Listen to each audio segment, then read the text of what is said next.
Buenos días, hermanos, a todos ustedes. Siempre es un privilegio poder compartir una porción de la palabra de Dios. En esta semana estamos comenzando a ver el libro de Filipenses. Y yo quisiera compartir con ustedes brevemente algunos versículos del primer capítulo de Filipenses. Pablo saluda diciendo: Pablo y Timoteo, siervos de Jesucristo, a todos los santos en Cristo que están en Filipos con los obispos y diáconos, gracia y paz a vosotros, de Dios nuestro Padre y del Señor Jesucristo.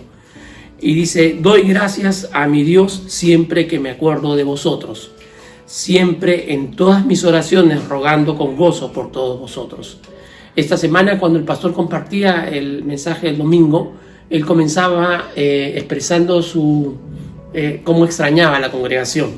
Y yo me ponía a pensar, meditando en este pasaje, que realmente en una familia, cuando uno no está presente o cuando uno no está cerca a todos sus familiares, se extrañan. Y eso es lo que sucede con nosotros, nos extrañamos. Extrañamos ese abrazo, esa mano estrechada que nos damos cada domingo cuando cantamos bienvenidos, ¿recuerdan?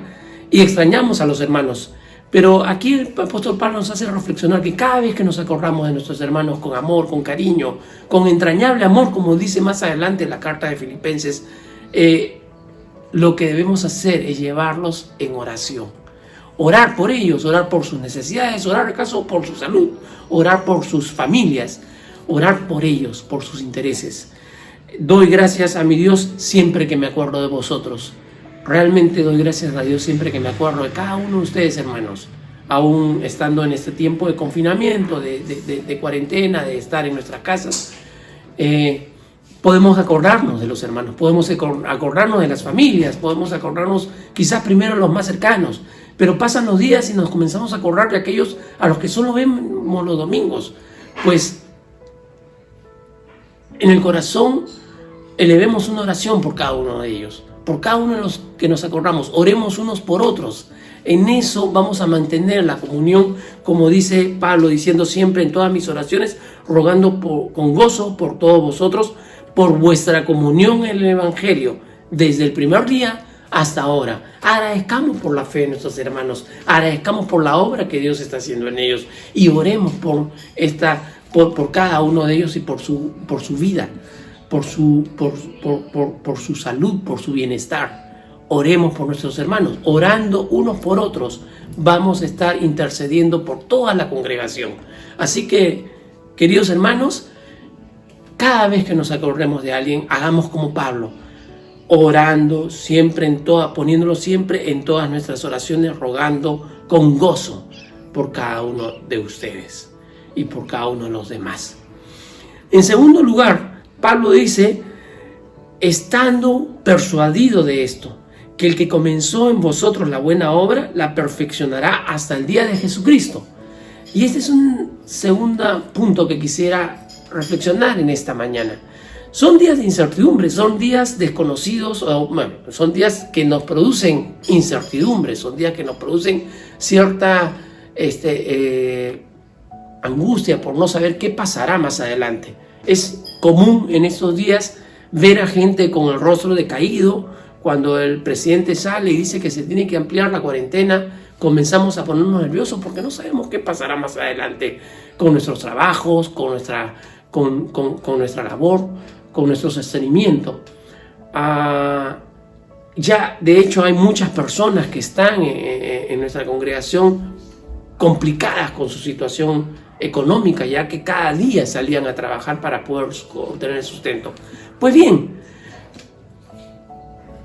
pensemos que aquel que comenzó la buena obra en nosotros no se descuida de nosotros, la perfeccionará hasta el día de Jesucristo, y Él cumple sus propósitos.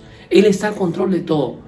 Es difícil a veces confiar en el Señor cuando las cosas se ponen complicadas, pero es el justo momento cuando podemos alzar nuestro rostro y buscar a Dios, que perfeccionará su obra hasta el día de Jesucristo. Pablo dice que él estaba convencido, persuadido de aquel que había empezado una obra en nuestras vidas, tendría cuidado de perfeccionarla hasta el día de Jesucristo. Y yo les animo a pensar en que el Dios que tiene control de todo el universo está pendiente de tu vida particular, de tu vida personal. y Él la perfeccionará su obra en tu vida hasta el día de Jesucristo.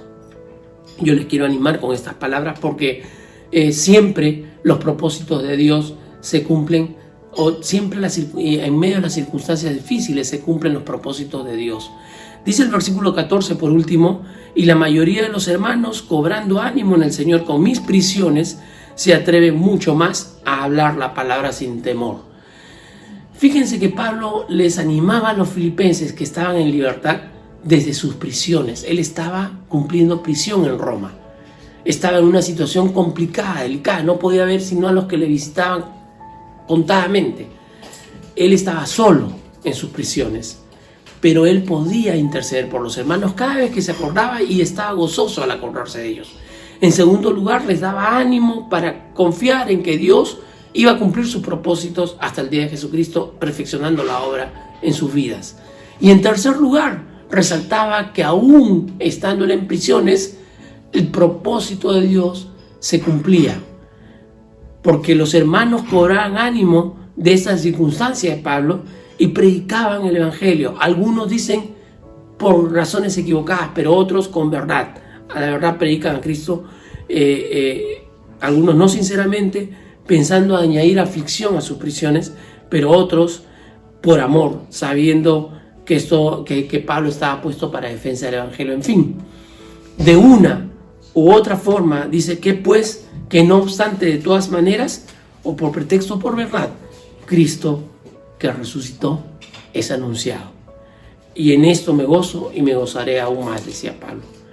Tres cosas que quisiera que pensemos. En primer lugar, podemos acordarnos de los hermanos y orar por ellos, con gozo, por la relación y por la vida espiritual de cada uno de ellos.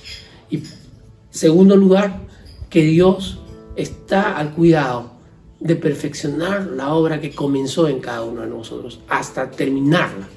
Y en tercer lugar, que los propósitos de Dios siempre se cumplen aún a partir de las circunstancias difíciles. Cristo era anunciado. ¿Cuál era el propósito y el llamamiento de Pablo? Ir y predicar a todos acerca de Jesús. ¿Cuál era la circunstancia que pasaba Pablo? No podía hacerlo, estaba preso en la cárcel y él podría estar afligido porque su propósito de vida para el cual él había sido llamado no se podía cumplir, pero se gozaba en que con todo, o por pretexto o por verdad, los hermanos cobraban ánimo y predicaban, hacían la labor que Pablo había tenido que dejar de hacer, y los propósitos de Dios se seguían cumpliendo. Mis queridos hermanos, que Dios les bendiga, y quisiera dejar estas tres reflexiones para el día de hoy. Buenos días.